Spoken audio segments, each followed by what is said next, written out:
Magandang araw po. Ako po ulit, si Boy Capre, at welcome po sa ating barangay. Isa na naman pong kwentong halaw sa tunay na pangyayari ang ating tutunghayan. Ito po ang kwento. Taong 1945, sa probinsya ng Capiz. Sa bawat baryo ay may tinaguriang reyna. Sa bawat baryo may tinaguriang pinakamaganda. Pero hindi natin alam, sa bawat baryo ay may itinatagong maitim at lihim na kababalagan.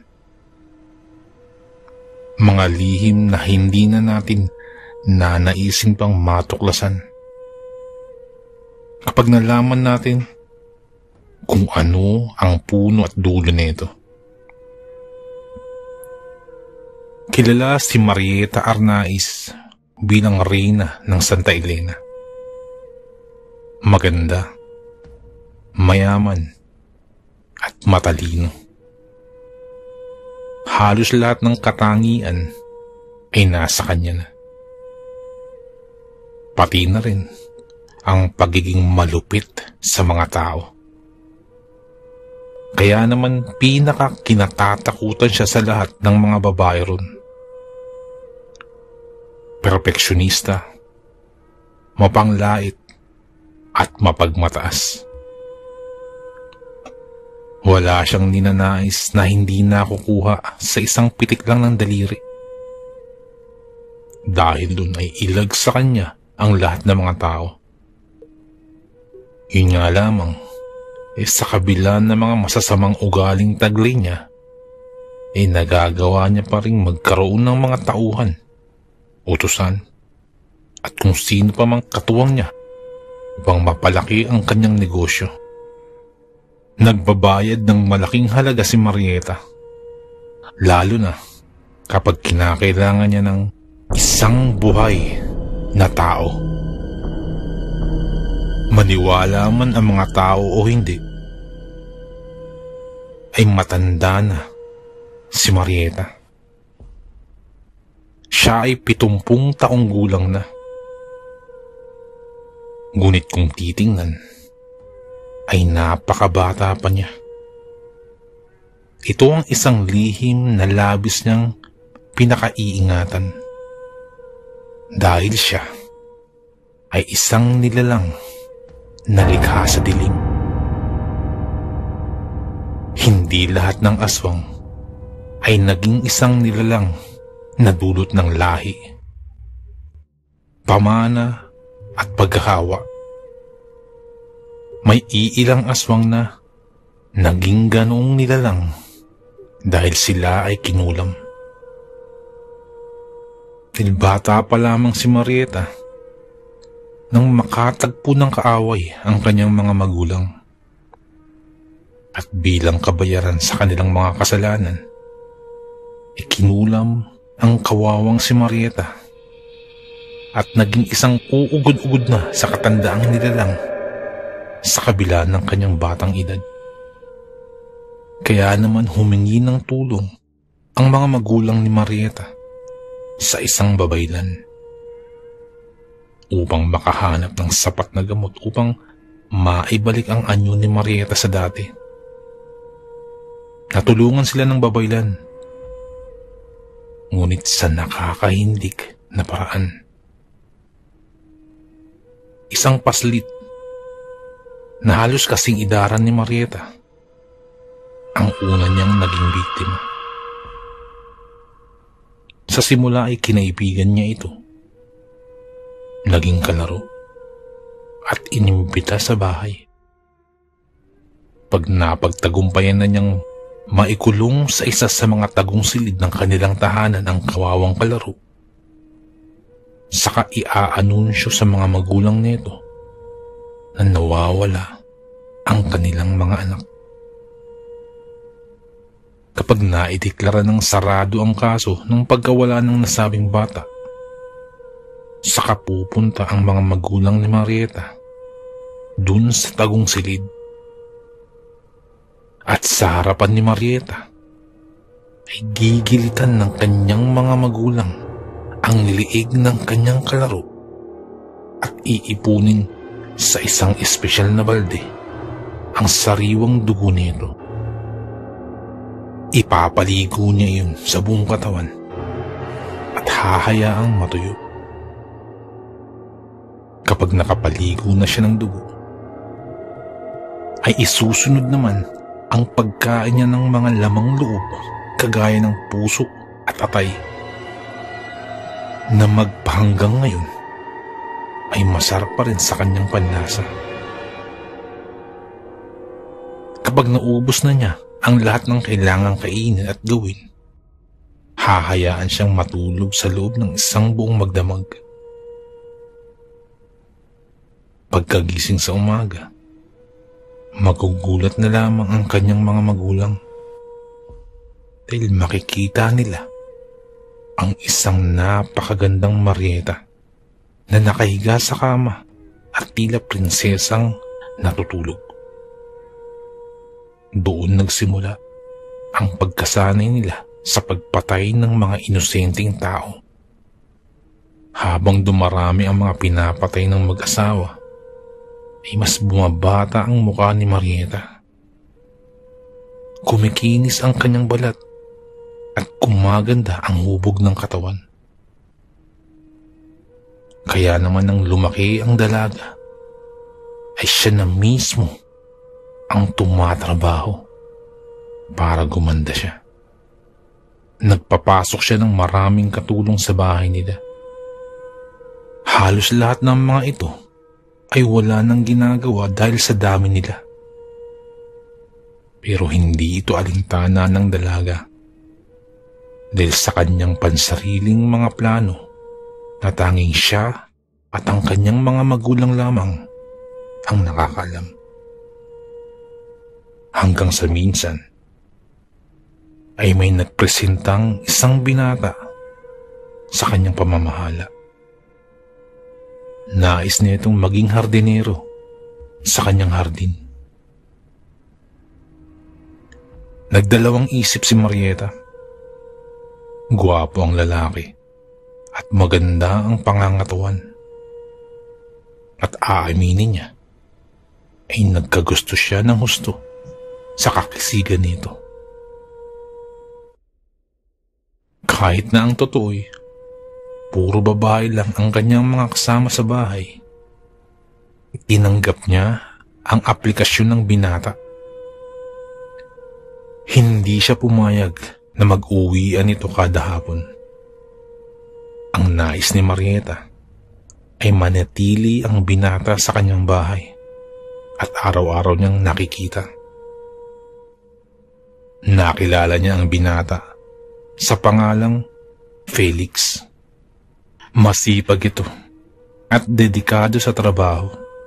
Ayaw man niyang aminin. Ngunit ang kanyang paghanga rito ay nauwi sa pagkahumaling. Kaya naman kahit pangit sa tingin ng karamihan, ilantaran niyang inaakit ang lalaki. Ngunit sadyang wala yata itong interes sa kanya. Dahil mas naagaw pa ang pansin nito ng katulong niyang si Rosana. Maganda si Rosana. At animoy anak mayaman. Mabait pa at napakalambing ng boses. Sa totoo lang ay naiirita si Marieta kapag nahuhuli niyang nagpapang-abot ang dalawa sa hardin niya. Nakakaramdam siya ng selos at panibugo. Kaya naman upang matuon sa kanya ang pansin ni Felix, ay isang plano ang nabuo sa kanyang isipan. Inutusan niya si Rosana na magpakulo ng tubig ng gabing yun. 1 linggo na siyang hindi nakakapaligo ng sariwang dugo. At nagsisimula na namang mga lubot ang balat niya. Nababahala ang dalaga na baka bigla na lang siyang bumalik sa nakakahindik niyang anyo. Kaya naman habang hinihintay ang pinakulong tubig, ay nakatulala siya sa kanyang kama habang hawak ang kutsilyo. Kailangan niyang maging maganda. Kailangan niya upang magustuhan siya ni Felix. Binuksan niya ang bintana. Kaya kahit madilim sa loob, ay naliliwanagan siya ng sinag ng buwan. Mukhang maraming kakaibang nilalang ang maglalabasan ngayon. Kasama na siya. Iniisip niya kung sa papaanong paraan niya mapapatay si Rosana nang hindi ito makakalika ng ibang. Sa tagal ng paninirahan ng kanyang mga katulong sa kanya, ay hindi pa nito natutuklasan ang kanyang lihim. Kaya naman, ingat na ingat siya sa pag-uutos ng kanyang mga katulong. Kung sino ang makakapasok sa kanyang silid sa gabing yun, ay siyang kakatayin niya upang ipaligo ang sariwang dugo. Maya-maya pa, nakarinig na siya ng pagkatok sa pinto.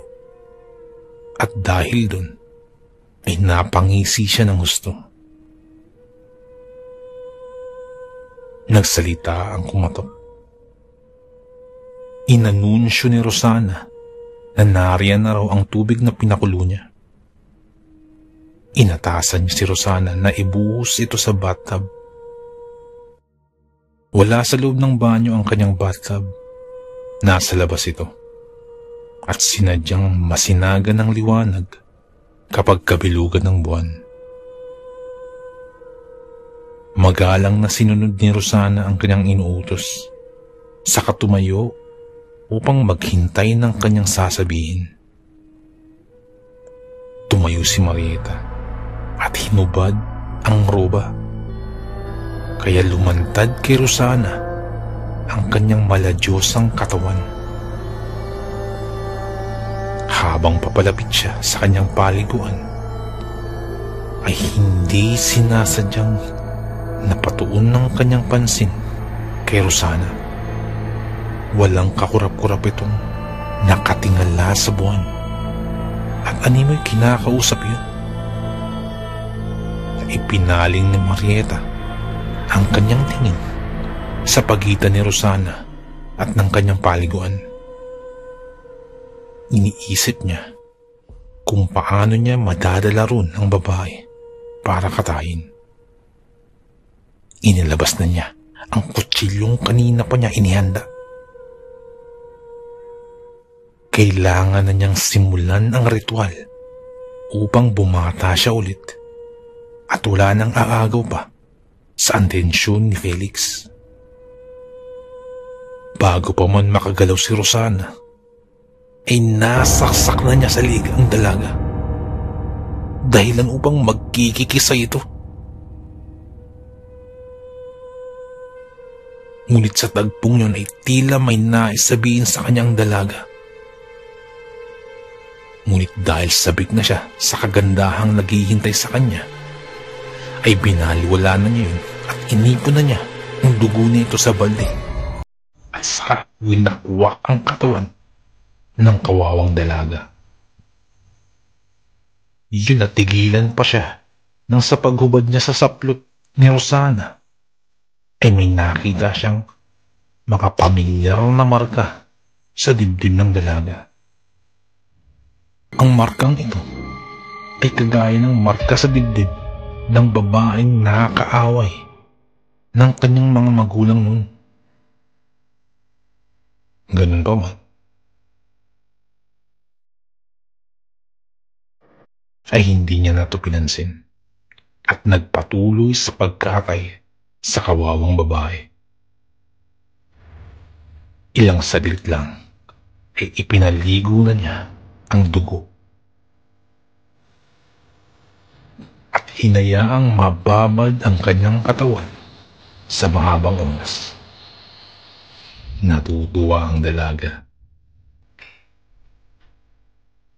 Sa isip-isip niya ay tagumpay ang kanyang ginawa.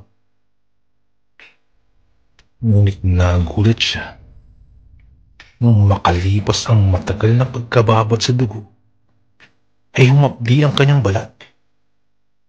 Tila ito nalalapnos na ikinasindak niya ng sobra.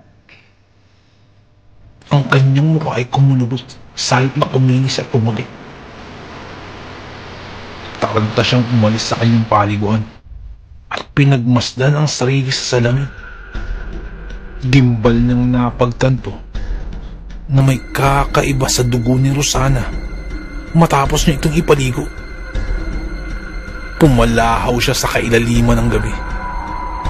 Ngunit kahit ganoon ang ginawa niya, ay hindi siya naririnig ng lahat ng kanyang mga katulong. Ang lahat ng iyon ay planado na ni na Felix at Rosana. Nakatakdang isakripisyo ng dalaga ang kanyang buhay upang matigil na ang ginagawa ng kanilang kasuklam-suklam na amo. Noong mga oras na yun, ay malungkot na palang isinasarado ni Felix ang malaking bahay. Kasama ang halos 50 kababaihan na pinatakas nila upang mailigtas sa kanilang demonyong amo. Batid ng lalaki na karamihan sa mga nawawalang dalaga sa kanilang bayan ay pinatay ni Marieta at ipinaligo ang dugo. Kaya naman nakipagtulungan siya sa kaibigang si Rosana upang maisagawa ang plano. Si Marieta ay labis-labis ang pandidiri sa kanyang sarili. Halos itakwil niya ang lahat ng salamin na kanyang nakikita sa buong kabahayan. Ang kanyang inaasam na kagandahan ay hindi na niya nakuha pa. At sa halip ay naging mas masakol pa siya sa itsura niya dati nang isumpa ang kanyang mga magulang. Ang masaklap pa, hindi lang panlabas na anyo ang nagbago sa kanya. Ang kanyang likuran ay nagkaroon ng umbok at kalaunan ay may lumabas na pakpak. Ang kanyang ugali ay nagbago at naging literal ng halimaw na kahit daga at pusa ay nagagawa na niyang kainin ng buhay. Ni hindi na siya natatablan ng pandidiri at pagkasuklam. Naging masahol ang kanyang pagiging halimaw nang malaman niyang si Rosana ay ang anak mismo ng kalaban ng kanyang mga magulang. Sinadya ng mga ito na ipadala ang babae upang makapaghiganti sa kanila. Nangyari nga yun. At ngayon ay nasa kalunos-lunos na siyang sitwasyon. Sinugod si Marieta ng taong bayan na nagpatakwil sa kanya sa malayong lugar. Walang nagawa si Marieta kung hindi ang umalis kesa naman sunugin siya ng buhay. Bigla ay naglaho ang pagiging magandang babae niya sa buong Santa Elena. Siya na ngayon ang pinakapangit, pinakamalahalimaw at kasuklam-suklam na nilalang sa buong baryo. Natutong maglagalag ang babae. Natutulog kahit saan. Maging sa mga kakuyan, inasikmura niyang magtago kahit naggumabi pa. Ang kanyang marangyang pamumuhay ay nakalimutan bigla. Isang gabi, habang nagtatago sa kadiliman, ay nakaramdam siya ng matinding pagkagutom. Hindi na ito mapigilan ng babae. Kaya naman kahit alam niyang nakakadiri, ay sinakmal niya ang isang pauwi ng lalaki. habang lasing ito at pasuray-suray. Ginawa niya ang natatanging lakas na meron siya upang magapi ito at mabutas ang dibdib ng lalaki. Nang magkikikisa ito, ay batid ni Marieta na nagtagumpay siya. Gamit ang mahahaba at matutulis na kuko, winakwak niya ang katawan ng lalaki at hinugot ang mga laman loob nito. At sinubo niya ang mga yun. Nasanay na siya dahil siya kakakain dati ng mga laman loob ng babae at alam niyang masasanay na rin siya sa ganitong pamumuhay. Ninamnam niya ang madulas, mainit-init at may bahid pang dugong mga laman loob ng lalaki. At sa bawat paglulun niya rito ay nagbibigay ng kakaibang lakas sa bawat himaymay ng kanyang katawan. Yun ang simula ng pagkasindak ng mga tao sa nilalang na tinatawag nilang aswang. Gabi-gabi na lamang itong lumalabas at nangunguha ng mga taong naaabutan nito. Mga bata man o matanda, babae o lalaki. Kinatakutan ang nilalang na yun na ayon sa ilang nakakita ay walang iba kundi si Marieta na sa labis na pag-aasam ng kagandahan ay ibang karma ang dumating sa kanya. Hindi lang pambibiktima ang nakakaya niyang gawin, maging paghawa sa mga normal na tao at pakikipagbuno sa mga lalaki ay nagagawa niya. Ilang buntis ang nabahala dahil sa mga kakaibang huni at panggugulo sa gabi. Ilan pa nga sa kanila ay nagigising na lang na wala ng sanggol sa kanilang sinapupunan. Kaya naman nakapagdesisyon ang taong bayan na tugisin ang kumakalat na aswang sa kanilang lugar.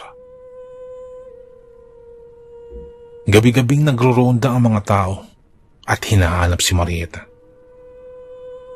Lumipas ang araw, linggo, buwan na taon, ngunit walang nangyari.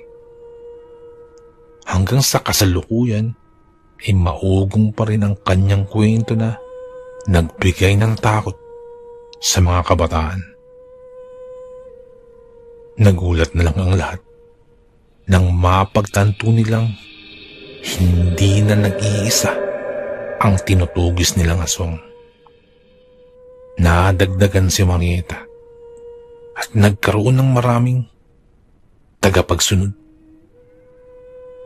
Sila ay naninirahan sa kagubatan at gumawa ng paraan kung paano malilipol ang lahat ng tao sa Santa Elena.